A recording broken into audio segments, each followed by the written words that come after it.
Good afternoon. Welcome back, everyone, to session two of today's event, The Evolving Coach. I hope you had a good sip of coffee, a bit of a stretch break, and you are now both body, mind, and emotionally back. We've had three wonderful sessions, and we are ready now for a chat, a fireside chat. And we have some very interesting insights that await us through this fireside chat. I will introduce the speakers and the moderator in a moment, just to check that we have a few more people come back in. In the meanwhile, for those of you who are already back here, if you would like to share your feelings and thoughts about the entire morning session, if you can put it into maybe a sentence or even a few words, we'd love to see that in the chat. Right, ladies and gentlemen, let's begin the fireside chat. I would like to inform you that there is a high-powered panel waiting to speak to us. We have as moderator Swati Sharma, PCC, and our panelists Samir Tamane, PCC, Nidhi Sharma, PCC, Shalini Juneja, PCC. That's a whole lot of PCCs, right? And I am also a PCC. So there's this congregation of PCCs over here. We've had PCCs lead us through the morning, beginning with an MCC, of course. But we've had really every session seemed like a masterclass. And I'm sure this session will be like one too, with so many perspectives that will come in together. And that's what's unique about a fireside chat. Well, Swati Sharma, who is our moderator today, is the founder of Mind Scuba. What an interesting thing about diving deeply, right?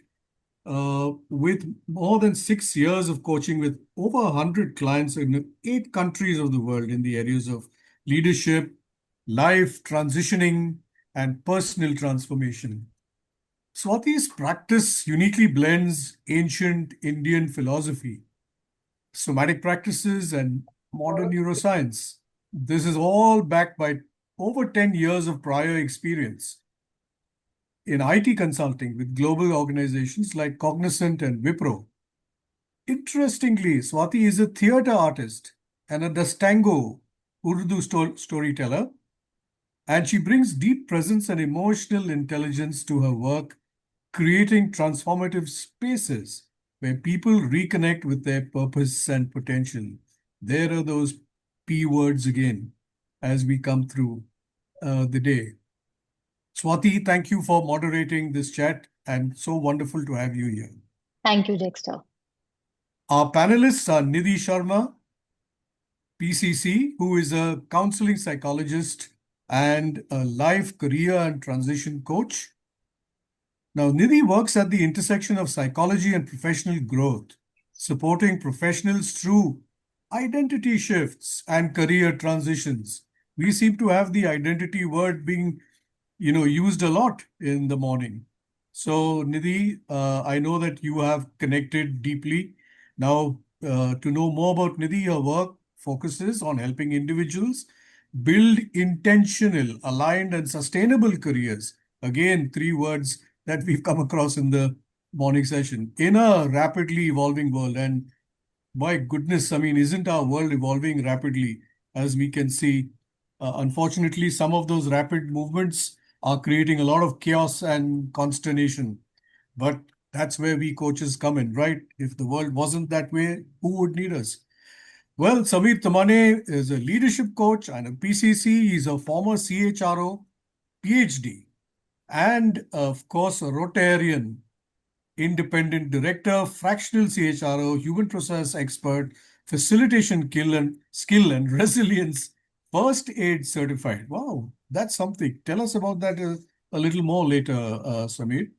Now, his specialties are change management, business process re-engineering, performance management system, balanced scorecard training, JQM process orientation, employee engagement expertise, organizational structures, M&A, due diligence and integration across geographies. Samir, you look like the whole organizational pyramid has come to meet us. Wow, isn't that something? While Shalini Juneja PCC, who is also, by the way, a volunteer in the Communities of Practice vertical, and I'm very proud, therefore, that she's here today, is a leadership coach also with a decade of experience empowering individuals and groups to create meaningful lives. More than that, she's a TEDx speaker, something I've always wanted to be. Shanali, can you put a good word for me? And a certified NLP practitioner, bringing diverse perspectives to personal and leadership growth. Phew, wow, what a high-powered panel. I did say that to you earlier, didn't I? Well then, over to you, Swati. Please take it away from here. And let's be mindful of the time. Thank you again for being with us. Thank you so much, Dexter. I hope I'm audible. I'm properly audible. All right. Good afternoon, everyone. What a wonderful morning it has been. Welcome to the Fireside Chat. We often talk about coaching as a sacred space, a container for transformation. But that container has changed. We are no longer just sitting across from a person. We are sitting across from a screen, often supported by algorithms, and navigating a world that moves faster than a traditional frameworks can sometimes keep up with. Coaching at the edge.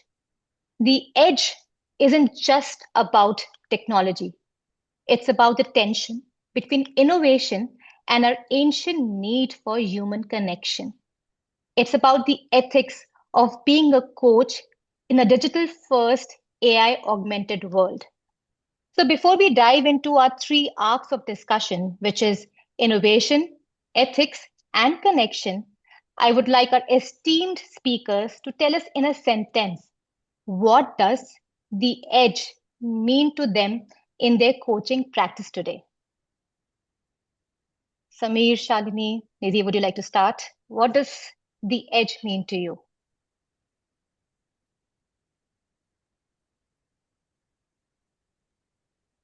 Should I Okay, I'll go first. Okay, Sure. go ahead. No, go ahead, Samir. So, coaching at the edge, when I think about it, when we discussed about the topic, it's about where innovation meets responsibility. We as coaches are responsible for something, and that's the true test of a coach. And it's not just driving performance, but it's nurturing the ethical judgment and also looking at the authenticity of human connections in this very complex world. This is my opening statement. Wonderfully put, Samir. Nidhi, over to you. Honestly, I personally believe it's about being human. Hello. Can you hear me? Yes, please go ahead. Okay. I was saying that it's more about, to me, the more I look at it, the more technology erodes and intrudes into our life. I think it pushes me to be more and more human. That's what it means to me.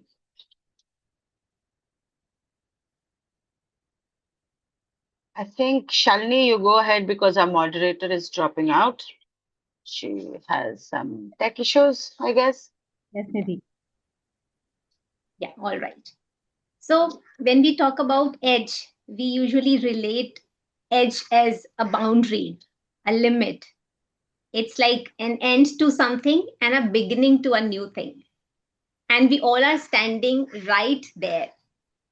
In coaching, usually we say that, edge is a point when your client decides or realizes that, something needs to be changed, but still in some ambiguity, things are not clear. And coaching is also exactly at that same point. We all are at the edge in this, world of digital and innovation and AI. And I think with the human deepness,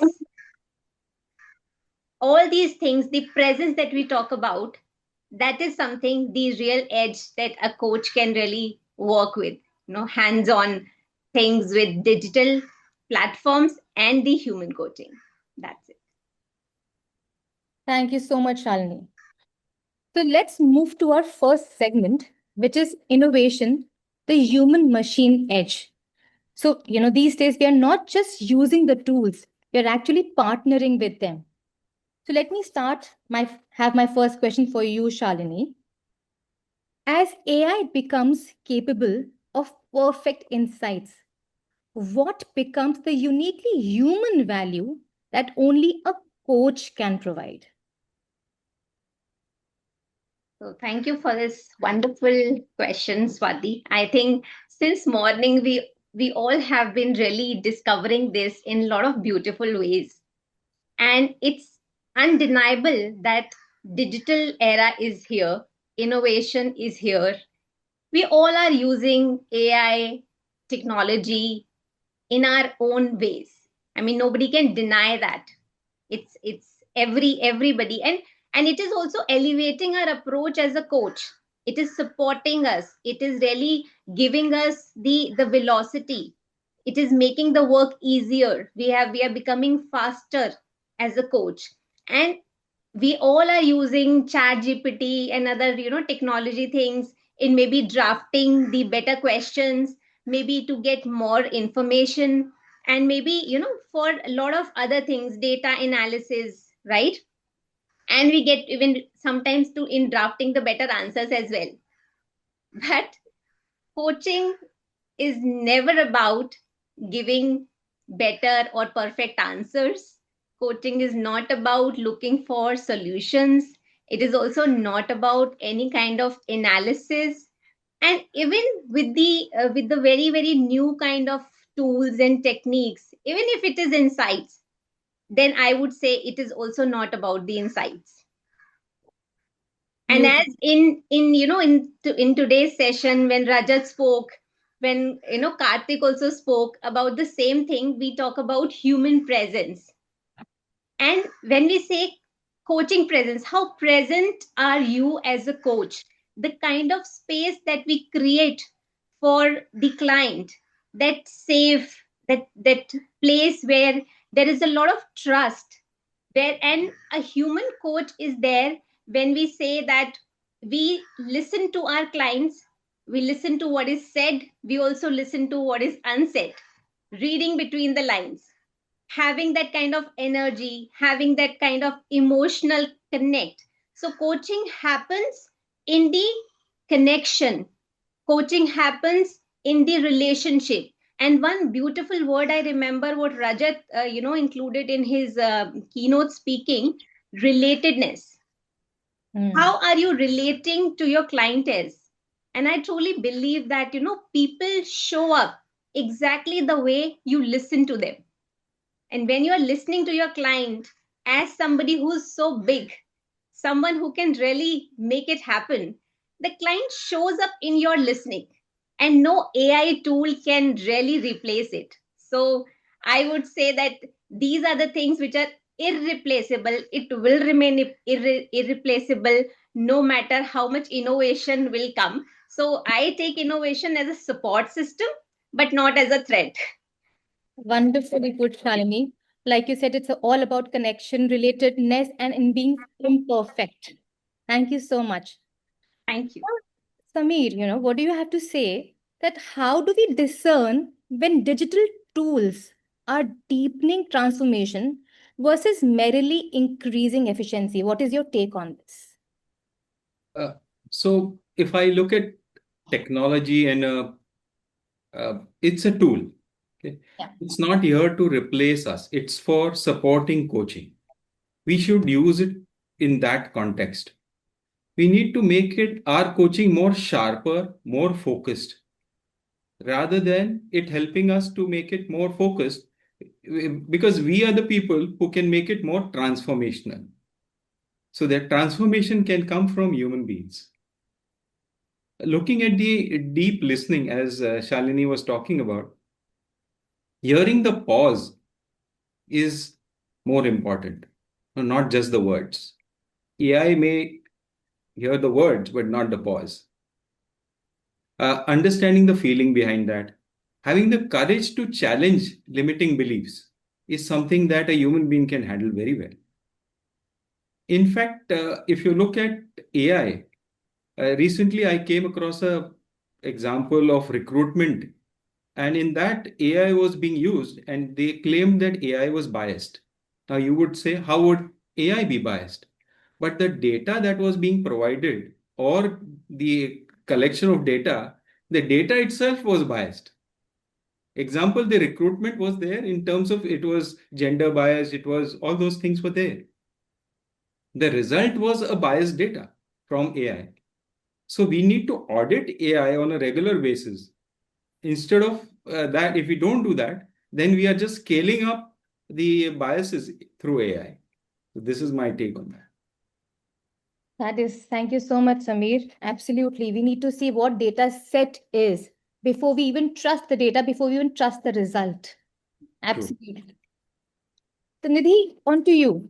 Actually, I want to say something before you go into a question. Absolutely. Sabir, I love that. The data was biased. And when you were saying that, my thought was that data is not biased. The person who's feeding the data, the person who's collecting the data, the person who's creating the hypothesis, who happens to be a human still, is who's biased, And that is where I think I can go to Swati. You need a question, right? You want a question there? No, it's okay, Nidhi. If you want to continue on that same thought, Because you wanted to talk to me about human connection, right? It's about. So my question to you primarily was, how do we as coaches, we stay relevant in this AI augmented futures beyond, having tools and certifications? What is our, again, uniquely human? What is our superpower here? Okay, thank you for that. Before I go into that, I want to bring something to your everybody's conscious. I don't know how many of you have watched a film called Her, Her. Yeah, I Have you? Wonderful movie. Well, yeah, beautiful movie. And when I watched it about 15 years ago, it was in 2014, and Matthew is one of my favorite actors, and what a film. The film opens with people looking like this. Do you remember that? Like this. And I actually thought how painful it must be to be in that position. Yeah. So for those of you who have not seen the film, please watch it. I think it's available on LinkedIn. Sorry, on Netflix. It's a story about a writer who's introverted, who takes the help of AI. We had not heard the word AI at that point in time, mind you. And there is this AI which comes in a form of a tablet or something, and she is a girl she is a female version called Samantha. And as they have a relationship, as that evolves, Matthew ends up falling in love with Samantha. And there's a beautiful scene where Samantha, the AI, goes to the master AI and talks to them and talks about how she has evolved and how at the end she moves on. When I watched the film, I was first heartbroken that how could this thing, I didn't have the word AI, of course, walk away from this beautiful man. And then I said, really? And today we say, oh, really? Here we are. So why I'm bringing it to the table is because I wanted to really understand what is the difference. I've seen that film a long time ago, and it's difficult to remember exactly those nuances that I can bring here. But in fact, Sam Altman is quoted to say that he is inspired by the film Her. Yeah. And what I want to talk about, or what I want to bring to the table, actually not talk about, and maybe people can have a little bit of a take on that, is that what essentially we are saying is what is the difference between me and an AI? And hence, how do we continue to progress that the way we want to progress as humans? I don't have an answer to that at all, because 15 years ago I said, oh really, this can happen, and look where we are sitting and the conversation we are having, right? So who knows? I just hope that in my lifetime, the movies that we have seen of the AI is taking over the world doesn't happen. I really hope so. But today morning I found something called Monday. Has anybody ChatGPT? Try it. Okay. ChatGPT has various versions. Yes, not 0.2, 0.3. It has various interesting versions, and one of the versions I found was called Monday. And I asked it, "Who are you?" And that version told me I'm a sarcastic something, something, something. I said, "Oh, really? You are?" So I said something back to it, and then it came back and said, "So you're peeling the onion, is it?" Extremely sarcastic, yeah. The point is, it's been designed in that manner. ChatGPT has been designed in a certain manner, and that is the first difference that we have, at least as of today. They're not designing themselves at least as I know it. So some of the things that I found was that, you know, um, in the world that we live in, presence can be programmed, which is your artificial intelligence. It is programmed, yeah. ChatGPT shows up very, very politely, empathetically, to an extent, yeah. If you see other, Gemini is a little dry. I find it a little dry because that's how it has been designed. So the thing is, the first thing that we need to understand is that where it can be designed, you and I, who are still human, have to show up being human. There is no turning away from that. And to understand what is fully human, let me try breaking it down as I understand it. Let's say a client says to a chat GPT, let's say, or a Gemini, or whichever, whatever they're using, says something like, "I constantly feel anxious and drained at work." A typical AI response would be, what situation triggers your anxiety? Logical, right? Whereas a human might begin by noticing the frustration, fatigue, stress, maybe disdain, maybe fear, and say something like, as you say that, I can sense that there's a lot of weight that you might be carrying with you. And what's really been weighing you off load? I think that's a big difference between an AI and a human.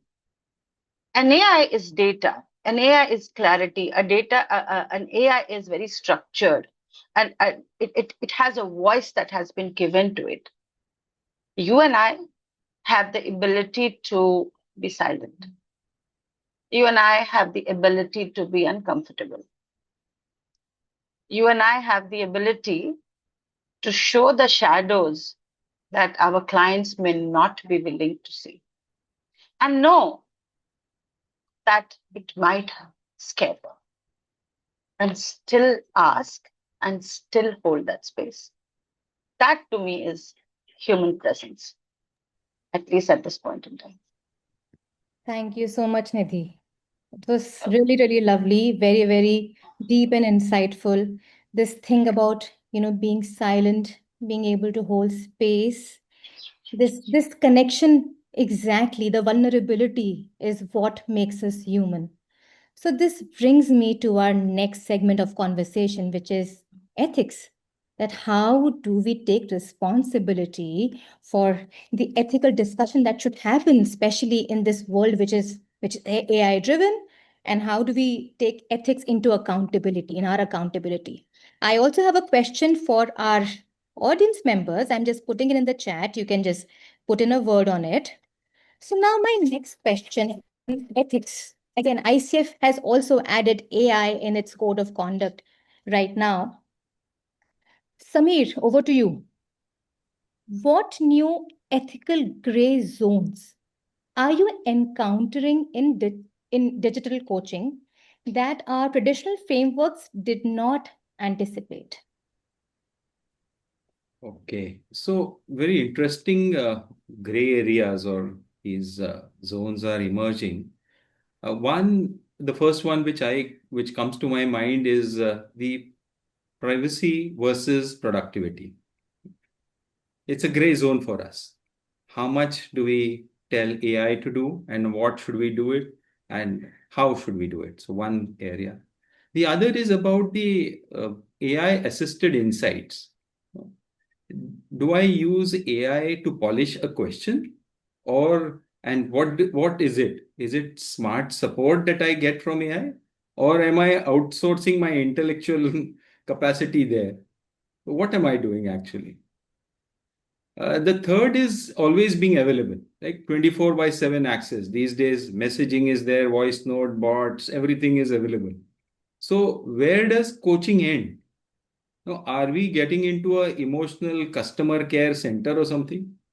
So that's in the third, which I see. The fourth is dependence on digital nudges. Traditionally, we used to talk ethics used to be confidentiality and boundaries. But today, with digital age, data ownership, algorithm biases that we discussed a little earlier, or digital transparency, then all these things becomes very easy and quick. But then, are they ethical? Because we need to then go to the client and get that clear consent if we are using these tools and how we are using them. There should be some platform boundaries. Those boundaries need to be understood, discussed, and agreed upon. Because the psychological safety is also important here at this point of time for the people. But finally, for me, the anchor would be client well-being is more important, and the long-term relationship is more important, and obviously my professional values are important. So in this whole thing, this is my take on the gray zones that are emerging in the digital framework. Thank you, Samir. Like you said, are we sharpening our skills or are we outsourcing it? I think that's one big question. And you also spoke about psychological safety of our clients through whatever tool we may be using. So, Nidhi, over to you on this. How do you hold confidentiality, consent, and this psychological safety when coaching across digital ecosystems? What is your take? Look, what do you mean by coaching across digital systems? Because we are Is using this coaching across digital system? Because you are, that's what you mean, right? Because Yes. there's no other system that at least I am aware of, which is virtual. Yeah. Primarily. Yeah. So over the period of time, one thing that I do for me, the psychological safety is, I think, the bedrock. I'm a counselor as well. Is a bedrock of the work that we do, whether as a coach or a counselor, whatever. When you are dealing with human mind, psychological safety is the first one. And especially when you do counseling, yeah, one has to understand that most people, the place that is supposed to be most psychologically safe, that is our homes, is the most unsafe. We are beaten there most. Yeah. So when people come to a space like, whether it is virtual or real, I think it's very important that we make them feel heard, wanted, respected. Um, but, that's what an AI also does. They make them feel heard and respected and wanted, because that's how it's been designed so far, right? It's not giving it back to you. So in a space like that, it becomes more and more important to be, see, presence is not just responsiveness. Yeah. It's not just hearing you. It's hearing you and then holding it with you. And then, if needed, putting it back out there. And if you can, I feel when I continue to do that, very recently, I saw a client of mine looking everywhere, was visually very distracted. Okay. And I was saying something to that person. I stopped. It took him about 20 seconds, and in a space, 20 seconds is a long time, yeah, to realize that I had stopped and there was silence. And then he turned to me and he says, "Oh, thank you so much," because he had a little kid who was at home and I think he was distracting him or something. I think that little thing done by a coach creates that connection. Yeah, that I'm here, I see you, I hear you. It's more than a contract. Whether you are virtually sitting, whether you are personally sitting, distraction is distraction. But one of the things that I have noticed that happens to me a lot when we are virtually, yeah, I seem to, not I seem, I have a WhatsApp on my laptop and that thing keeps pinging. That right now also I can see some messages that have, right? Now that addiction needs to be cut out. You need to turn a blind spot to that. And whatever you might want to do, you can do a full screen when you're talking so that other apps are not showing. You want to delete it, you want to do whatever you want to do. Multitasking is just not okay in a virtual session. You just cannot create psychological safety if you're multitasking. Your distraction shows. So it's actually as simple as shut your windows and have. I think Suman said that earlier, if I remember correctly, just focus on that one thing that is in front of you. Yeah. Like Dilip also said in the chat that the silent human connection is what makes it powerful. And Yes, you said yes, multitasking in a virtual session is absolutely a no-go, not for the coach, not for the client. Be present. And what yes, we can pick up is the body language, which an AI agent can never pick up, whether you are really correct. present or you're not present. Yeah. Right. Thank you so much. So, Shalini, now to you. What anchors your decision making when commercial pressures may collide with ethical integrity? In any situation, maybe if you face a situation like that. Asking. For me, this can be a very hypothetical question because for a person like me, I have always given a lot of value to, this coaching practice. And when you are sitting as a coach, I always ensure that what is the way of being that you are carrying as a coach? It's all about continuously watching yourself, keeping an eye on you, not like, literally, but it's like that, am I really being there? Is it all about my client? It has to be about my client, not about the coach, right? If I am just, thinking of a smallest of the thing, my client will definitely gets to know that, oh, she's, maybe thinking of something else. So when you're fully present, when you're being there for the other person, it really, gets transferred. I always say human beings are so transparent.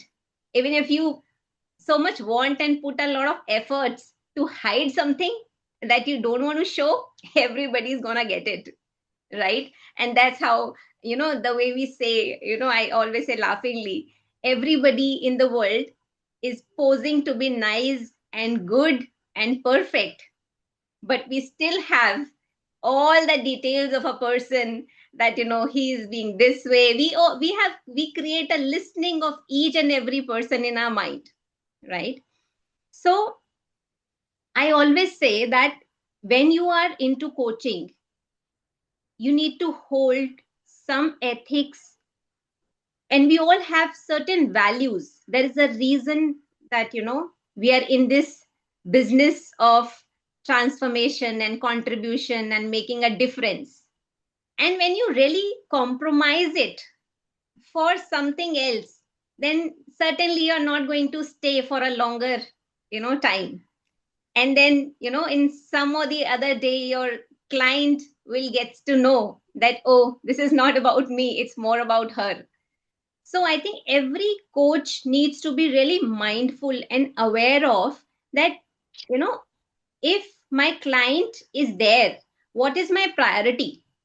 If you're not committed, I think I always tell the new coaches, the budding coaches also, that being a coach carries a huge responsibility on your shoulder.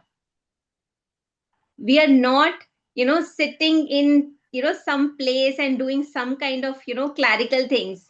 It is something we are dealing with human lives. And there, if you really cannot check on your own value system, and if you cannot be a clear stand, and a very, very clear space of transformation for your clients, then I think sooner or later, if you compromise, you'll be out of the game. So I always ensure that I think nothing can, come in my way when it comes to, it's a very, very, it's like kind of a worship when I am there with my client. And that's the reason I take so much pride in being a coach. I think I have answered your question. Absolutely, Thank Shalini. you. And like you said, if you trade off your ethics, sooner or later it is going to show up. And as it's always said, go after excellence, go after doing your work the best way possible. Success, be it commercial or otherwise, will automatically and naturally follow. And like you said, you just stay true to the work that you do. And that's why you love being a coach. I'm Thank also you. putting in a question for the audience again in this segment. So this brings me to our last segment because I think our crux of the matter will remain human connection. That is the most important thing. That is what makes us human. That what makes us good coaches. That's what helps us deliver the best value to our coaches. So now my next question to you, Nidhi. What does presence mean to you in a virtual room? I know you've already spoken about it in a lot of detail, but just to probably help everyone, how do you consciously cultivate it when sometimes the screen may feel like a barrier? Actually, it's a little difficult for me to answer that because I got on to, I'm extremely tech savvy, Okay. even if I say so myself. I think I got on to the online bandwagon even before COVID hit. Just about 20 days before COVID, I had done a full-fledged corporate program online. At that point in time, I felt, yeah, there are restrictions. What do I? I think what has helped is that I started to seek what can I? How can I meant that how can I do what I had? The typical, you know. But when I started talking about what can I, it opened up spaces to say what can I bring adaptability. That's the right word. Adaptability. So the question that you're asking is more to do with how do I adapt to this particular way that the life is now, showing up. Having said that, one of the things that helps tremendously is believing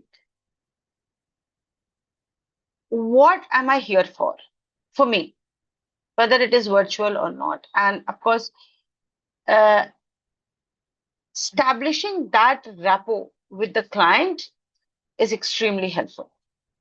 And visiting it verbally and non-verbally. Now, I'm not going to tell a client, oh, I'm here to assist you. No, not like that.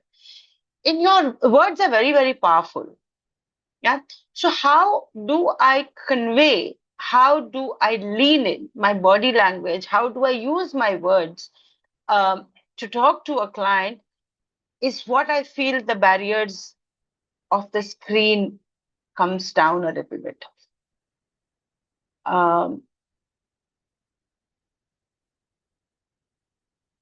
Yeah, because human presence is so nuanced, so intuitive, so the whole human presence today, yeah, is so, I feel so valued, because I always tell myself my client can open a chat GPT and get an answer. In fact, sometimes I ask also, have you looked at it? You know, and that kind of connection helps to break that barrier uh, that is there on the virtual screen. I think that. I'm not sure, but that is how I have dealt with it. What I most loved about what you said is, what can I do? Approaching any situation with this can do, what is possible attitude, I think that makes you the most adaptable, that Yeah. makes you most present, because you are already tuned in about what is possible, what can. Yes. I really, really loved it. Thank you so much for That's right. sharing. Shalini, to you, I mean, how do you stay emotionally available, without burning out in this digital world? Again, it could be, some practices that you do pre and post, some rituals that you do, as a daily practice. What is it for you that keeps you being, emotionally available? What is your switch? So the way I previously said, that keep a check on yourself. That is very, very important. Are we dealing with any biases while, taking the coaching sessions? If something is coming to my mind, how quickly I have the capacity to drop it, right? And just being there. Because I always say that coaching is all about human connection, deeper connections. And it happens in that space that you create, that you hold for your client to show up. And while I was just I'm sitting here, I could since in the morning, Rajat was sharing about a story of the king, right? And somehow my mind actually remembered, there was a client of mine. He was a business owner, and he was there for the leadership coaching. He used to stammer in such a way that he could hardly take his name in one go. He used to stammer at least 3-4 times before even taking his name. If somebody would ask, oh, what's your name? And I tell you, I'm not somebody who is an expert in that I can, make somebody who's stammering and I can just, make it fine and make the person speak fluently. I really do not know. But in that space that I used to hold for him, and he was not here for any speech therapy also. We were doing some work, and I kept creating that space for him, holding it for him. And you won't believe that after a long time, he was connected with me for almost a year, I remember.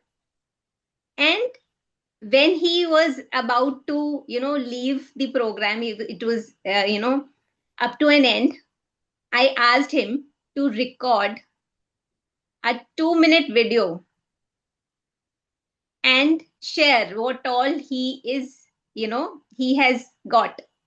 And I told him that this is going to be transformative, not only for you, but for me every time I'm going to watch it. He spoke for 2 minutes without taking even a single break.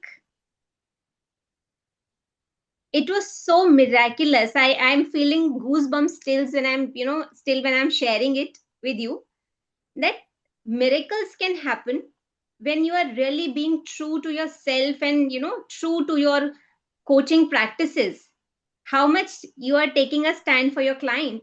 So my commitment, and I always keep reminding myself that why I'm a coach. That's my practice. Thank you, Shalini. Staying true to yourself. Yeah. Samir, on to you. I know we are almost at the end of our time, but would love to hear from you. What is your practice to stay emotionally available through different platforms throughout your day with your clients? Yes, on the in this digital age, this has become a practice now that we always do a lot of coaching online. So in the earlier days, there were two things that were happening. We used to meet the person, shake hand. That is missing. So that's the physical contact, and we don't know what is the power of the hand or all those things we used to judge. The posture, the sitting way, all those things. So that is missing. But how do we compensate here is something I'll share what I try to do and I'll try to observe. The way the person sits is important. The facial expressions. Now, here the facial expressions is the only big thing that we can see. The tone of using words, type of words, adjectives, and the voice modulations. Are there lows and highs that are happening? The other thing is the silence. How does he or she handle the silence? It's one, how we handle the silence, but how does he handle the silence that we pose in front of him? So these are things that I try to use because it helps me to understand the person, what is going on in his mind through this. Because this is what we can see on the screen. The other thing is about the distractions. We have been talking about distractions for us. If he or she is fidgety with his mobile, with his hands, using his hands, what is he doing? All those things I try to observe. So these are a few things I try to observe on the screen. Thank you so much, Samir. Thank you so much. My last question to the participants. Let us see what deep insights we get from them. Dexter, do we have some time for the questions that we can take from the audience? Or are we almost at the end of our time? Okay, let's have, one or two questions if somebody... we're almost at the end of time. Sorry, I didn't realize I was on mute. Okay. But yeah, maybe one or two quick questions. One or two quick questions. So that we at least have a flavor of what people want to ask or say. Yeah. Because I can see a lot of chat, I can see a lot of comments coming in, but I haven't seen a question per se. I'm scanning the chat. There are comments on why there are 3 women and 1 man. I'm shocked at a comment like that. But okay, here we are. Month of March. Happy International Women's Day. Well said. Okay, in case nobody's asking any question. Okay, I have. Please, Johnny and Saurav, if one of you, you can unmute and ask your question, please. So, Nidhi, good observation about what you just said. In fact, that was my observation from a different perspective. And that is a reframing that I keep doing with my coaches. Is when I saw this panel on my screen, I said, wow, 3 women and 1 man. As a DEI coach, I felt very, very elated to see 3 wonderful ladies and a soul gentleman on this panel. Thank you so much, Johnny. We are elated. Well said. Thank you. And I'm very, very, I want to share my gratitude for Shalini for sharing that story of 2-minute video where the client actually forgot that he had a stammer. And it's the coach who is the reflective mirror, which is able to recognize, hey, this stammer is gone. Client does not even realize that he has gotten over his stammer. That's the great tribute to the coach that you have been. Thank you for sharing that. Thank you so much. Thank you for relating to it, Johnny. Saurav, So I think there is a question. yes, I can see a question, and Saurav's hand is also up. So Yeah, it's so or we can how you calm yourself after one session and need to start a new session. absolutely. Ravi has asked that. Anybody would like to answer? Yeah, I can certainly. So Ravi, of late, I've had back-to-back sessions, back-to-back in the sense that I had to actually tell a client that, can I just please go and use the washroom? Not done. That kind of busyness is not okay for the coach. One of the things, what Suman also had mentioned, right, that she shuts her laptop. One of the things that I do, even if there is just 2-3 minutes, is to get up and just have a glass of water and just walk around. Yeah. It cuts out. You need to cut the visual, especially if it's online. You need to cut the visual that are building up in your head, shut it out, and then open the next window. That's a quick fix that you can do if there is. Otherwise, breathing helps tremendously. Tremendously. Just some deep breaths. Nothing else helps tremendously.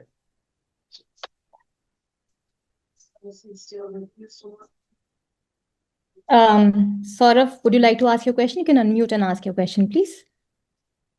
Yeah, hi. Lovely sessions, panel members. I was having a conversation with an expert on this subject, and one comment you mentioned, and I want to just share that and ask your views. He was just casually he was mentioning, so are you kind to yourself? It was just a very thought-provoking pressure on me to instantly respond or give an answer. But all today's session from morning till now has been around that. When Sami talked of presence, we talked of space between sessions. It's all about that act of kindness. But I was thinking that is there any way that we could point out a couple of top 3 or 5 ways in which we can be kind to ourselves? Because, sometimes when we have assignments back to back, we don't have space for ourselves. Then we need to be instantly kind, not later. So, your experience, panel members, if you could share some thoughts in it. How to be kind to yourself. Yeah, I think if we have to ask that question, Saurabh, then you need to pause and perhaps just talk a little gently to yourself. That's the first step, I would say. So, Yeah, Saurav, can I add on to this? I think to be kind to yourself, one needs to love himself, herself. Self-love is very, very important. And, just like any other work, coaching is also just, if you make it just another thing and we get all tired and exhausted. So, but your tiredness and your exhaustion should not come into your next coaching session because your client is not expecting you from there, right? And I always say that a coach needs to be like a mirror where client can see the reflection, but mirror does not absorb anything. very well said. Beautifully So said. that is how, and you can just use anything that you love to do. People go play with their pets. Some people go, play with their kids and, any other breathing practices. There are a lot of other things, but the crux is this, that how much you love yourself and your work. Thank you. Amazing. Thank you so much, Shalini. The middle part was beautiful. I think we are at the end of our time for the fireside chat. The fire is still burning. It's a roaring fire, and we would love to stoke it. But we've got to give place for that fire to burn now within us and burn away some of the issues that we are carrying forward, which don't belong to us, as some of the speakers said earlier, and find out what else to set fire to, not to burn it away or burn it to the ground, but to start the spark, to ignite the spark. Thank you so much, dear coaches, for bringing these kinds of insights. And I love the way you handled how each person managed to have give us an insight into the various questions that you pose to them. Thank you for bringing it to us in a nice, structured, and yet in a free-flowing conversational manner. This was really enlightening. Thank you. Thank Thank you. you. Thank you for being with us and for spending this time. May we just present you with your certificates of appreciation as a token of our gratitude to you for being here and sharing your time and wisdom with us. Thank you. So, Swati, that's to you as the moderator, who seem to be able to span right across the topic and manage dovetailing answers and bringing it together onto a way in which we could all understand and integrate everything. Thank you, Swati. I was just going to say we also have certificates for everybody else. Nidhi, thank you so much. With all the experience that you have, thank you for spending time with us and sharing your insights. Thank you. Shalini, thank you for sharing. Thank you for being here. Thank you for being you, for being so frank in how you approach the topic, to reveal from your experiences. It definitely brought us new insight into the topic. Thank you so much. Thank you, Dexter, for having me. So we are bringing the gentleman up at the end, is it? With the certificate. So Thank you. Women power. Thank you for being the gentleman along with the ladies here. Samir, thank you so much for offering us your insight, your take, and being so honest in the way you offered your points of view. Uh, I think the way you offered us your points of view was not to look at solutions or definite answers, but to bring us the perspectives that you had. And I think that was really very useful to all of us. Thank you, Samir. Thank you. Well, ladies and gentlemen, we are racing towards the end, and we have to make space for Param to take the baton from the fireside chat, as burning as it may be and on fire, but he's going to take the baton and light the fire that we will take forward beyond this event. Welcome, Param, to this event, to the Evolving Coach. Thank you for being with us. Now, Param brings up the closing keynote, and Param is the short name for NS Parameswaran, but we would like to call him Param. He also likes that too. And he is a PCC who is going to talk to us about beyond technique, about coaching with courage, compassion, and conscious choice. 4 C's are there, and we are going to see what are there in those 4 C's. He brings over 3 decades of business leadership, having led large teams and P&L responsibility in a driven enterprise-wide transformation. As a practicing PCC coach, Param partners with senior and mid-level leaders across industries to deepen awareness and expand leadership capacity. Param believes that when leaders slow down to truly hear themselves, way to go, Param, we've just been talking about this, the pause, the silence, to be able to read between the lines. Param believes that when they question their assumptions with courage and, of course, compassion, and are supported to stretch beyond familiar patterns, they become the leaders they are meant to be. Here is, therefore, our hope that we become the coaches that we are meant to be as we evolve and grow into the future of coaching, which is on hand. Take it away, Param. The floor is yours. So at the outset, a big thanks to the ICF Mumbai chapter for giving us this opportunity to speak today.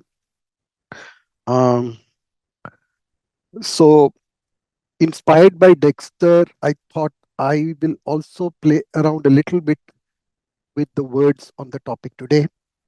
So I would like to say that I had to dig deep to show a lot of courage, lead this presentation, and I'm really thankful to all of you for having taken the conscious choice to be present here.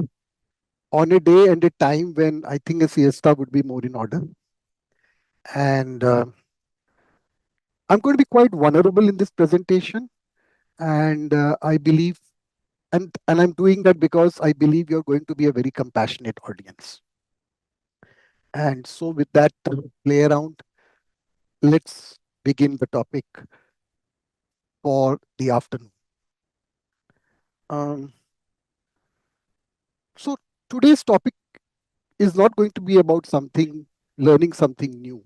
I think it's going to be more about examining the work that we do as coaches. And in a way, it's a reflection of my own journey as a coach and some of the inner work that I have done. And I also realize that there is a lot more work that I need to do. So that's going to be the tone and tenor of my presentation today. So before we begin, I would invite you to a small reflection. Think of a moment in your coaching where you heard the client say something important and you felt a small pause within yourself.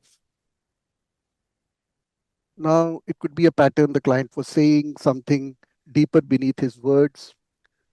And at that moment, you had a choice either to reflect back what the client was saying or let the conversation move on.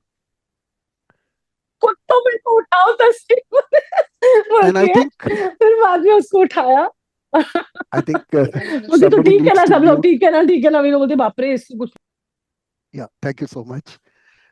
And in that moment where we take a pause or we hesitate is where something in us begins to protect.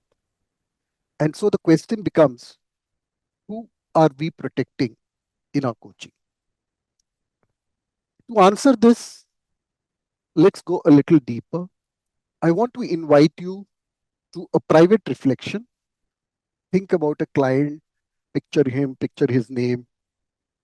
And now, without overthinking, answer this silently to yourself. Where am I holding back with this client? Is there a question I have not asked? Is there a pattern I see but have not named? Or is there a truth I'm softening? Now, I want you to mention in the chat, not the name, not the story, just one word on what is it that is making you hold back with the client. To set the ball rolling, in my case, in a very recent conversation, it was the fear of conflict. So, would love to hear from you if there is something that comes to your mind. One word on what is holding you back from asking that question. Help, okay. Or help, yeah. Inside fear, yeah. Fear of failure, yes. Yes. Yeah, fear too, so yeah. And as you look at the chat, what comes to your mind in terms of who are you trying to protect in the coaching? I'd love to hear your thoughts again on the chat. So when you hear these words like fear and so on, judgment, who are you trying to protect in the coaching? Self-protection, yes, yes. My ego, projected image, vulnerabilities, the coachee. Thank you very much. Thank you so much for sharing because it actually sets the context for what we are going to discuss in the rest of the conversation. So when we ask who are we protecting in our coaching, is it the client? Is it the relationship? Or is it our own self? Most of us would immediately say the client, and which is true because we create safety for the client, we hold space, we honor their pace, and so on. sometimes, if we are honest, we are also protecting the relationship because we don't want to rupture the trust we have built. We don't want to be perceived as harsh. And we don't want to destabilize the emotional safety that we have built over time. And sometimes, if we are completely honest, we are protecting our own self, protecting us from being wrong, from being rejected, from losing the contract, and from not being liked. And I say this not as a theory, but from my own experience, because there have been moments in my own coaching where I have realized that I was not choosing compassion, I was choosing comfort. And that is when I began to reflect on the three qualities that sit underneath our competencies: compassion, courage, and conscious choice. So, as I said earlier, today is not about learning something new, it is about examining where we hesitate. Because coaching maturity is not built on technique, it is built on the inner work that we are willing to do. Before moving on to compassion, uh, I'd like to talk about the way I look at coaching through a simple image. And this is something that Shalini also mentioned just now is, in many ways, the coach is like a mirror. So a coach is holding a mirror for another human being. And the quality of the mirror determines what the client is able to see. Now, as coaches, when we hear the word compassion, what comes to our mind is kindness and empathy. But compassion in coaching is much deeper.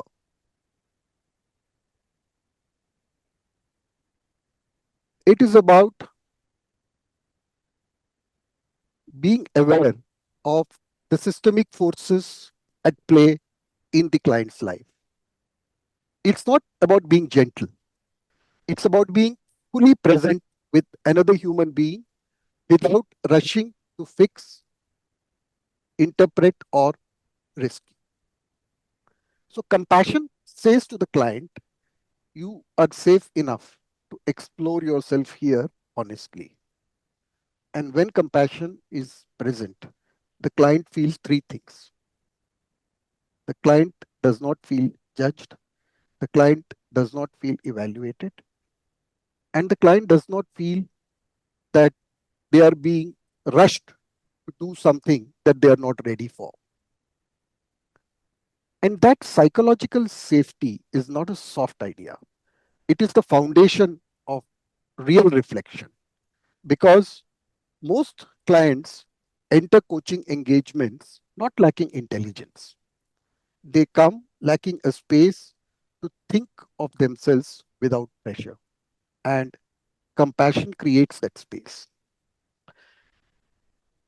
So, if we go back to the mirror metaphor, then compassion allows a client to look into the mirror without fear. Now, if the mirror feels critical, the client looks away. If the mirror feels judgmental, the client performs. But if the mirror feels steady and respectful, the client begins to look at it more closely. We have all seen that sometimes in coaching, the clients say things they have never said before. It's not because the coach asked a brilliant question, but because the space felt safe enough. That is the quiet power of compassion. Let me now share a personal experience that I had coaching a leader who was very capable. But every session, he spoke about difficult stakeholders. You know, people who did not understand him, people who were political, people who caused a lot of tension around him. At first, I listened curiously.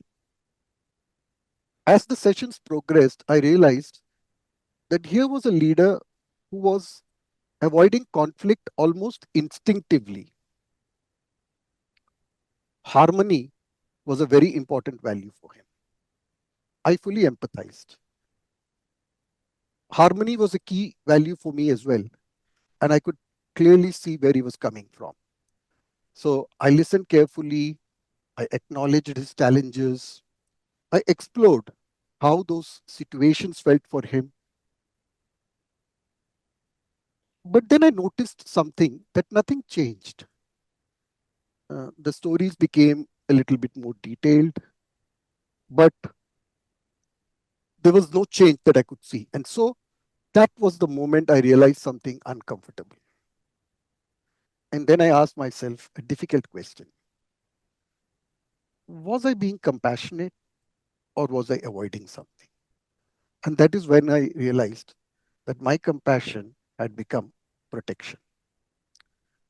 I had created safety for reflection, but I had not created enough tension for growth. And this is where the shadow of compassion shows up.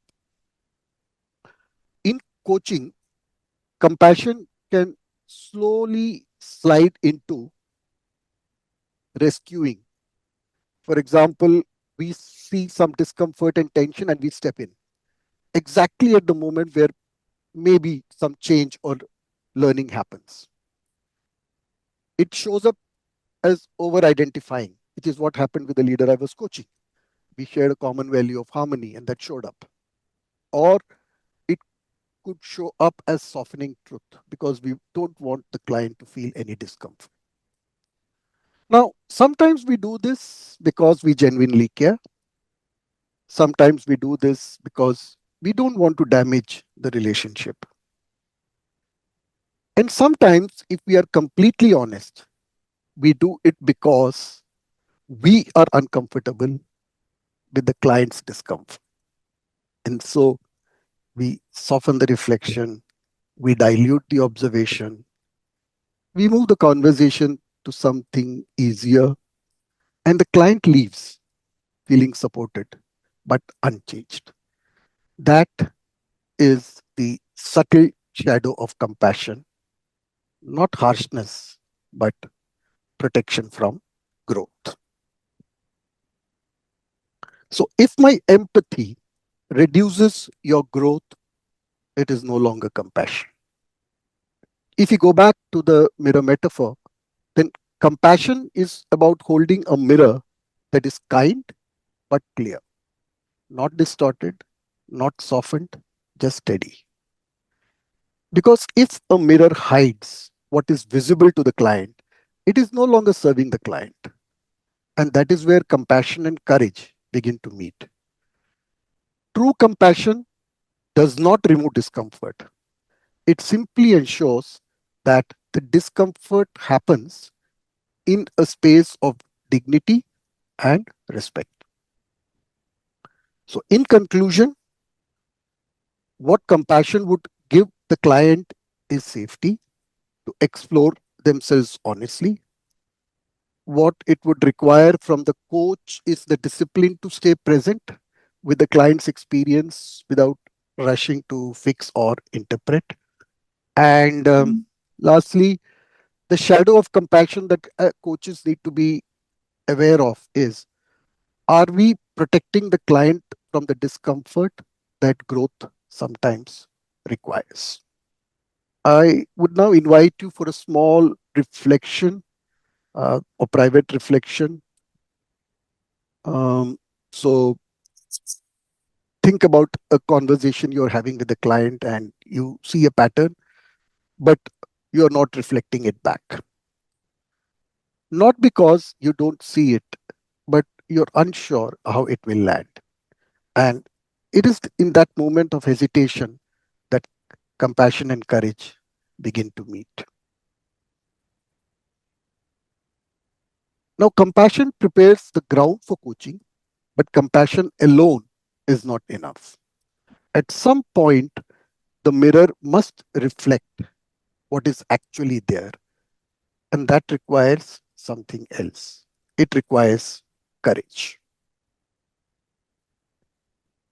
So when we speak of courage, the word that often comes to our mind is bold questions or powerful interventions. But courage in coaching is rarely dramatic. It is often silent.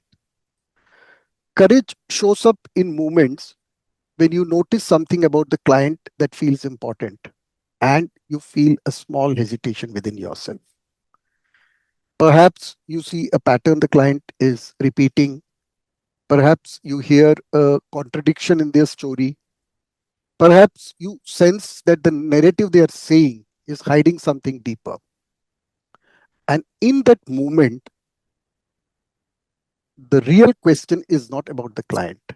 The question is about us. Am I willing to say what I see? Am I willing to say what I see? Because courage in coaching is not about bravery. It is about speaking a truth that might disrupt the comfort of the conversation. So, if we go back to the mirror metaphor, then if compassion allows the client to look into the mirror safely, then courage allows the mirror to reflect clearly. Many a times, the client is not able to see themselves because the mirror is not angled clearly, appropriately. The coach tilts the mirror so that the client are able to see themselves, not to force insight, but to reveal what may be already present. And when that reflection appears, the room suddenly becomes quiet because the client is suddenly looking at something real. And that movement requires courage on both sides.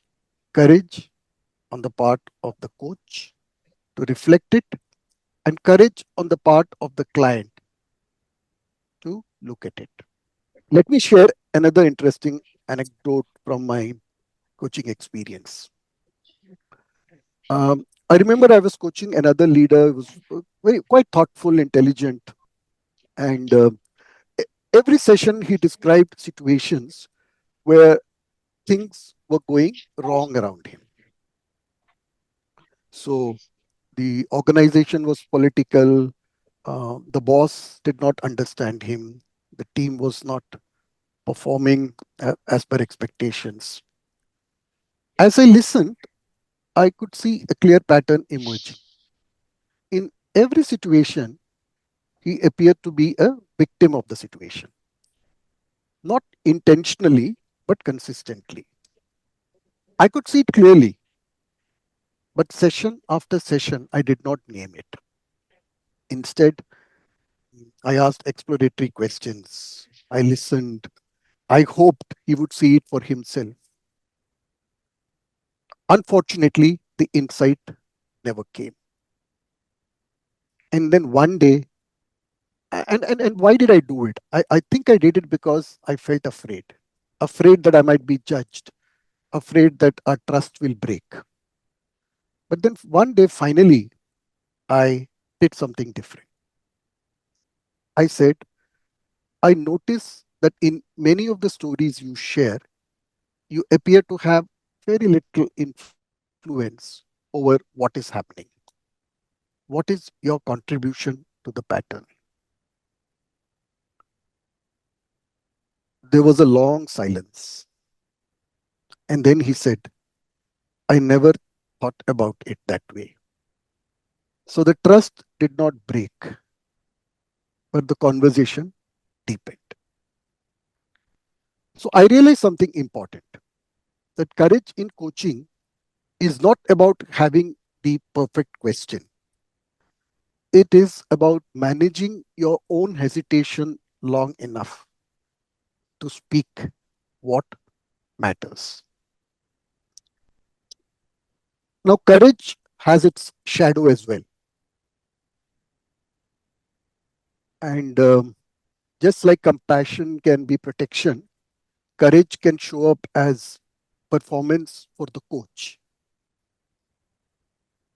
It can show up in very subtle ways. Sometimes we feel the need to deliver a powerful insight. Sometimes it shows up in us wanting a major breakthrough for the client. And sometimes when we want to push the client towards an uncomfortable truth before the client is ready to face it. And that is when courage turns into something else.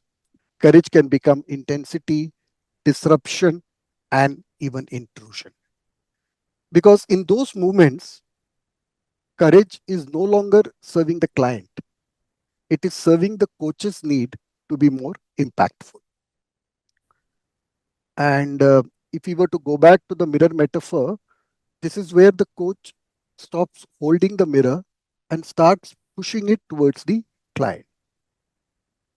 True courage, however, is quieter. It is grounded in respect and it allows the client to discover what the mirror shows rather than what they are being forced to accept.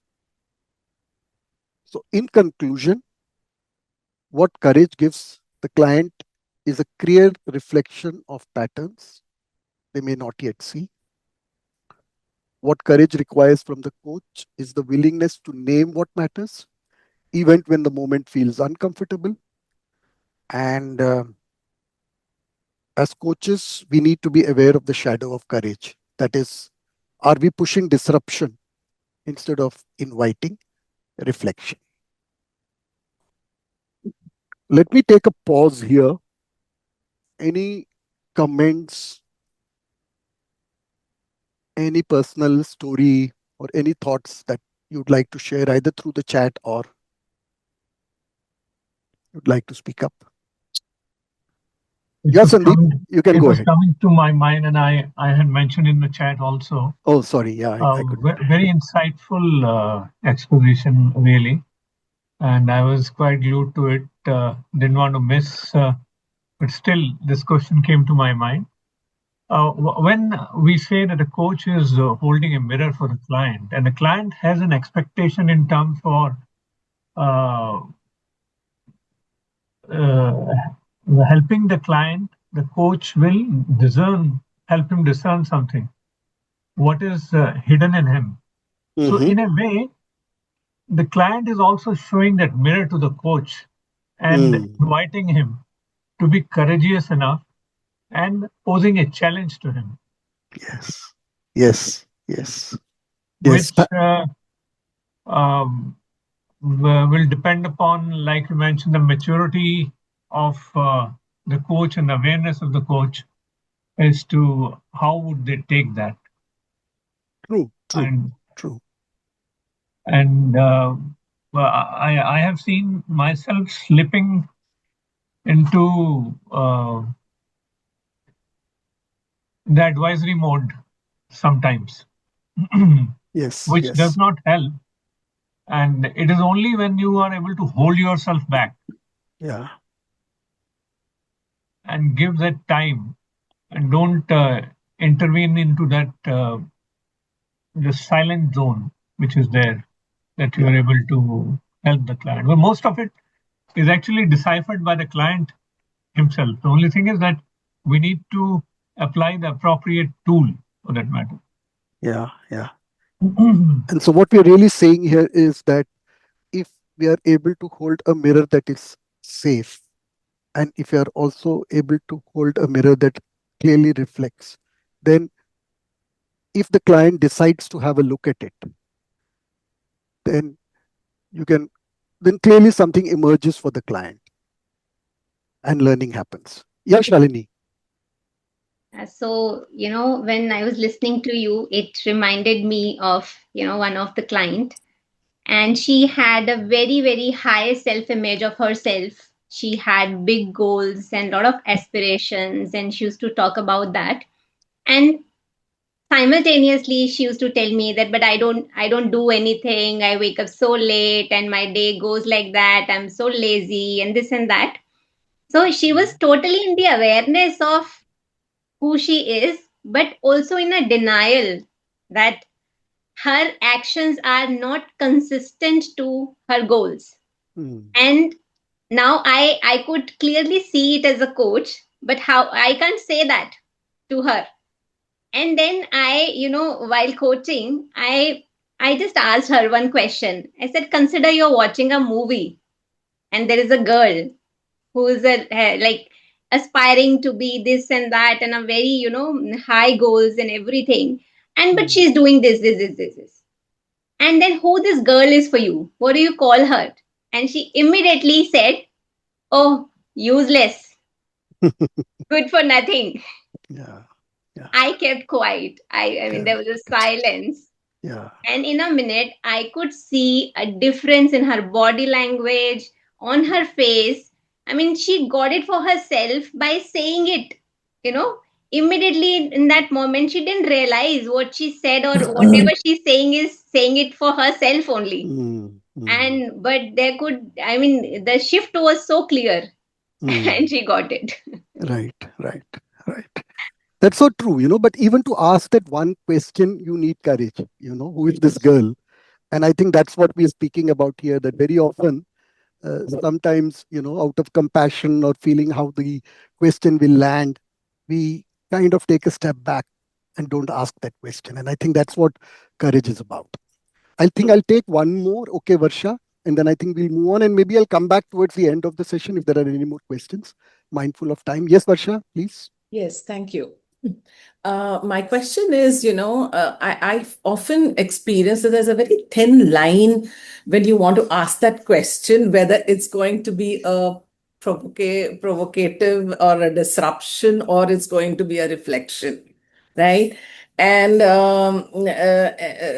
so sometimes you're on the edge, and I believe maybe so I have found that at times it's worthwhile taking that risk of the relationship, because that's when the shift happens. It may be small, it may be large, but yes, initially in the practice there is a hesitation. Even today, sometimes I do pause, reflect, wait, should I ask, should I not? And then put it out there. So I guess, yeah, if you could throw some more light on this and any other experiences, I'd love to hear. Yeah. So in my own experience, Varsha, I think it's also a function of the safety that we have created in the initial part of the conversation. Yeah. That's the way I look at it, because if we have created that safety, Yes. and the client really feels that, this is a space I can honestly trust and I can actually share whatever I want, I think then the question probably works in our favor rather than the other way around. But yeah, if it happens, let's say very early in the conversation, and you feel that enough trust has not been built, then yes, the client may kind of, like we said, back off a little. So in my opinion, it's also a function of the safety that we have built through the other sessions. So I'll just move on now, and I'll come back to any other questions that we have towards the end of the session. And I'm really sorry if I've not been able to take somebody's question, but in the interest of time, I think let's move on and then I'll come back. So before we move on, now we've looked at compassion and we've looked at courage, but these alone are still not enough, because when the mirror reflects something clearly, the client still has a choice. They can look more closely or they can decide to look away. And that is when the third element of coaching becomes very important, because the coach can hold the mirror, angle it with courage, but the decision about what to do with the reflection always belongs to the client. So when we move to conscious choice, see, a lot of our coaching focuses on building awareness. We ask questions, we surface patterns, we help the client to see themselves clearly. And then, but then awareness alone is not sufficient. At some point, the client will see that there is a habit he or she needs to change, a fear or a behavior that is limiting their growth. And at that point, the client has a choice to continue the same pattern or to do differently. But that decision is something that the client needs to take. Coaching cannot take that decision for them. At its best, coaching does something more fundamental. It restores the client's capacity to choose consciously rather than react automatically. So again, if we go back to the mirror metaphor, then conscious choice is about what the client wants to do with the reflection. Now, if we look at a mirror, it reveals, but it does not instruct. The person looking into the mirror must decide what they do with what they see. Similarly, a coach cannot choose growth for the client. The coach can only help the client to see patterns clearly and then hope that the client has the capacity to decide what is best for him or her.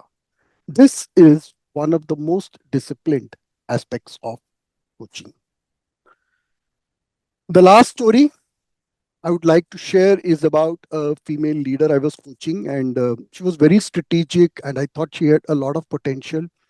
And I felt that my coaching could help her to step into a much larger leadership role. And I was hugely invested in the engagement. So between sessions, I often used to think of questions that could help her unlock deeper insights. And then, when she took some actions that she had decided to take, I used to feel encouraged. And, when she missed out on actions that she had committed, I felt disappointed. Not disappointed at her, but disappointed at myself. And that feeling surprised me because it revealed something important. I had crossed an invisible boundary. Without realizing it, I was moving from partnering the client to taking responsibility for the client's growth. And that is not coaching. Coaching is not responsible for transformation. It is responsible for the conditions under which transformation is possible. And conscious choice also has a shadow. Sometimes, as coaches, we subtly try to guide the client towards what we believe is right. Sometimes we do it by asking questions that steer the client towards a particular possibility. Sometimes we emphasize some possibilities more than others. And sometimes we celebrate certain insights more than others. Now, none of this is usually intentional. It often comes from a genuine belief that we are helping the client. But in those moments, something important shifts. The coach becomes slightly attached to the outcome. The coach may even start measuring self worth through the client's success. And when this happens, the space for choice becomes narrower. So, in the mirror metaphor, this is when the coach stops holding the mirror and begins interpreting the reflection. But true coaching requires something more difficult. It requires trusting the client's autonomy, even when the client chooses something that is different from what we expected, or even when they choose something that is different from what we may choose our own selves. So, in conclusion, conscious choice is about ownership. What it gives the client is ownership of their growth and decisions. What it requires from the coach is letting go of the need to influence the outcome. And we need to be mindful. Are we subtly steering the client towards the path we believe is the best? So in the interest of time, I'll just skip this.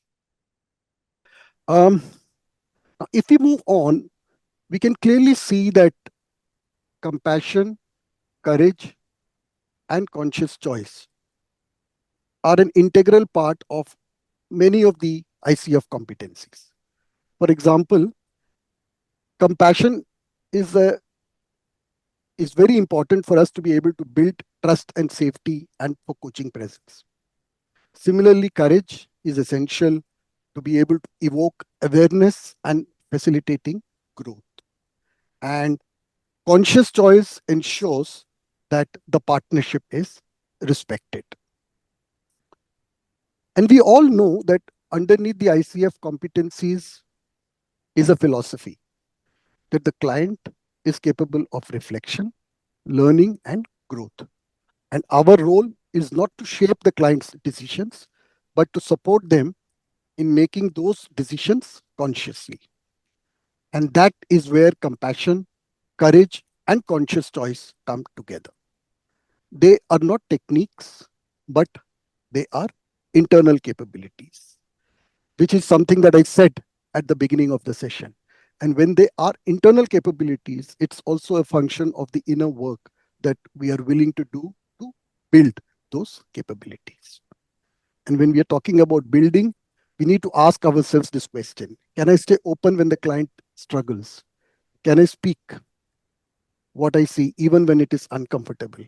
And can I let go of the outcome and trust the client's autonomy? And as we keep asking these questions to us and working on it is when we will improve on the internal capabilities of compassion, courage, and conscious choice. I would like to invite you to one final quick reflection. Think about a client and think about a recent coaching conversation that you're having with them. Now, bring to mind something that you're not asking them. It could be a question, it could be something that you see which is very important, a truth that you're softening, a question you have not asked. So I want you to think about that situation. And then I would request you to write on a piece of paper, not on the chat, but on a piece of paper, the exact sentence that you want to ask to the client.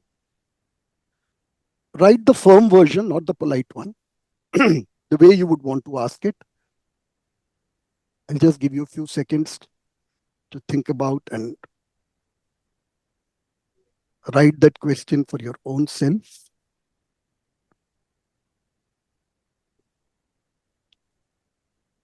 And now, as you read the sentence to yourself, notice your body. Does your chest tighten? Does your breathing change? Do you feel fear? Do you feel relief? And then I want you to reflect on these questions. What are you afraid might happen if you say this? And who are you protecting by not saying this? And if you never say this sentence, what is the cost to your client? And if you do say it, what becomes possible? That sentence you wrote, that is your edge. Compassion must hold it, courage must deliver it, and conscious choice must remain with the client. I'd like to close with a very small story of the old mirror. Many years ago, there was a craftsman who was known for making good mirrors. One day, an apprentice asked him, "What makes a mirror good?" The apprentice was expecting the craftsman to say the quality of the glass, the polish, the frame, and so on. But the craftsman said something very unexpected. He said, "A good mirror does three things. First, it is clear enough to reflect what is there. Second, it is steady enough not to distort what it reflects. And third, it never tells the person what they should do with what they see." So the apprentice said, "But that's very easy, that's simple." And the craftsman said, "Yeah, it's simple, but it's not easy." So, perhaps that's the quiet discipline of coaching, where you're able to hold a mirror that is clear, a mirror that is steady, and to trust that the person looking at it is capable of choosing their own path. And so, the one question I always ask myself before getting into a coaching conversation is, what is the mirror showing? And am I willing to hold it steady? What is the mirror showing? And am I willing to hold it steady? Perhaps this is a question all of us will carry into the next coaching conversation. Thank you very much. I'll stop sharing the screen now. I hope I am on time, probably a few minutes. Not your. Over to you, Dexter. You have had brilliant time management, Param. Thank you for this very revealing, presentation that you've made to us. Absolutely stunned with this. I can't believe how well this day has cascaded and snowballed into something so marvelous and wonderful. There's so much to recall, but from whatever you've said, I love the metaphor of the mirror. I think that is such an important visual to take away with us, and particularly the last slide, which you have shown as a kind of final reflection. Compassion, courage, and conscious choice, brilliant, and the shadows that accompany them. I think you brought that out so well, where compassion can become protection, courage can become bravado, and conscious choice can become overstepping by the coach. I would like to call it overstopping when you actually come in the way and hinder. So the question you have asked is so wonderful. Is whatever I'm doing, thinking that this is compassion, courage, and conscious choice, is it reducing from the coach's growth, or is it actually helping the coach's growth? Is it something more about me? Am I in the coaching conversation more for me than for the client? Am I trying to prove something to the client rather than trying to understand the client and spending that time and energy on helping the client rather than, blowing my own trumpet or writing my own name in neon? So the mirror which you've offered us to reflect clearly, to see clearly, to understand clearly, to have clarity about it, and to be able to answer the truth. It reminds me of that fairy tale that says, "Mirror, mirror on the wall." Who's the fairest of them all? Yeah. Am I being a genuine coach, or am I in competition with the coachee just to prove myself? At one stage in time, I mean, this is something on the aside, we had a pool of people who used to do our typing. And the boss, whenever he came from a foreign trip, would come and commandeer all of them and give them all the notes to be typed and letters and things like that. And then he would scream at us saying how late we were in our responses. And we had also come back at the same time from the same tour. So one day I told him, I said, look, you've got to decide one person as your resource. You can't take away all our resources and then blame us for not being able to do things. So I think that that reminded me of this mirror, mirror on the wall. Am I the most effective boss of all? But as a coach, I think we really have to understand, who are we here for? Are we here to create a career for ourselves? Yes, certainly. But can that career come at the cost of the client, at the cost of the coaching? Surely it shouldn't. So thank you for bringing us to this level of awareness. And I think the question you ask is, do as a coach measure my worth via the client and therefore push the client to succeed and therefore snatch away the conscious choice of the client by pushing my choice, sometimes subtly, sometimes very boldly, or by making them feel bad or embarrassed by what they are able to or unable to do. And try and live up to our expectations. I don't think our expectations as the coachee really matter when the client needs something from us. So there was always this fear that people have at the top, when you're coaching the leader of an organization. Do you as a coach become that leader's leader? Does that leader become accountable to you? And that's the fear, is that I am the boss of the organization, but suddenly I have become answerable to this coach. And I think that's the fear that everyone has. Is this coach coming and being superimposed as my boss? uh, and taking away, therefore, my choice. I don't have the courage to step forward with what I believe is true to me. I don't have the compassion that I need to be shown to me, and the compassion I must have for myself is not being availed. I mean, I'm being protected from the truth. I think that also gets called as tough love sometimes, which is sometimes, a mother's love is tough love.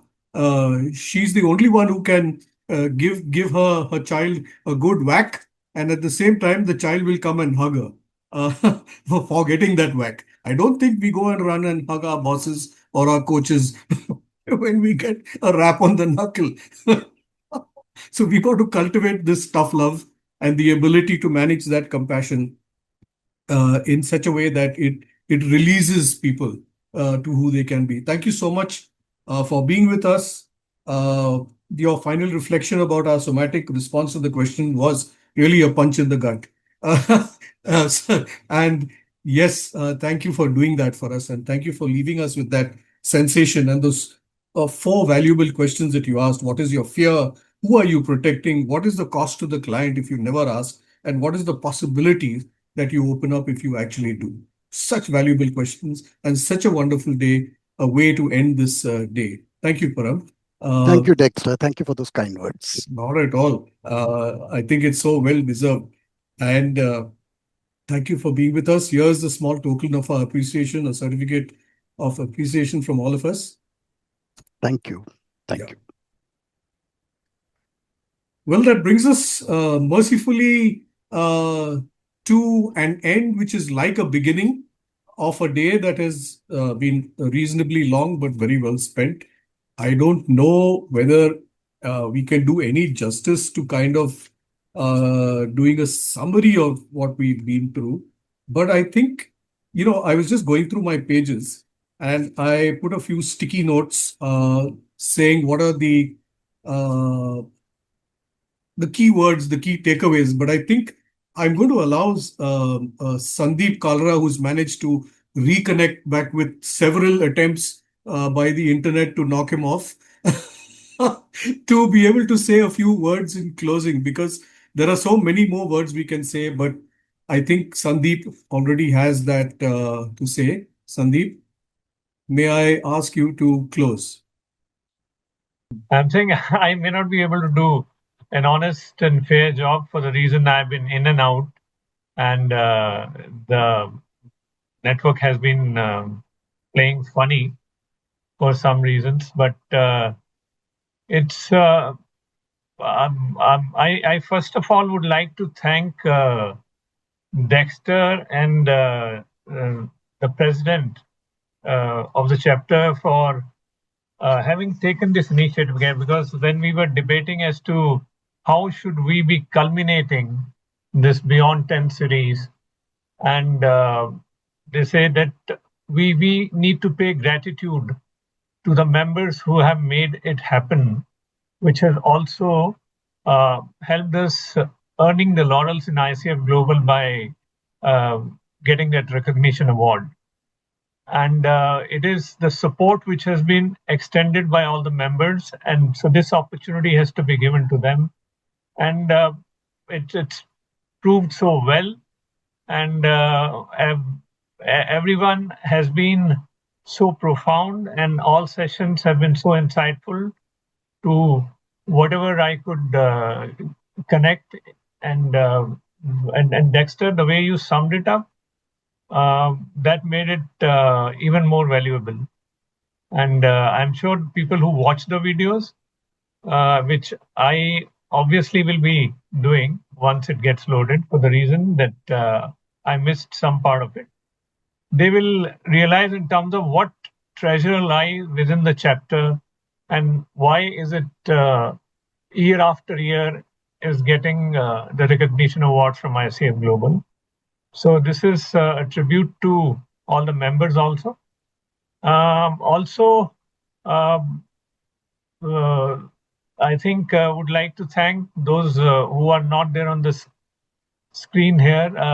Aniket, our Director Communication, who has been supporting and for making it visible.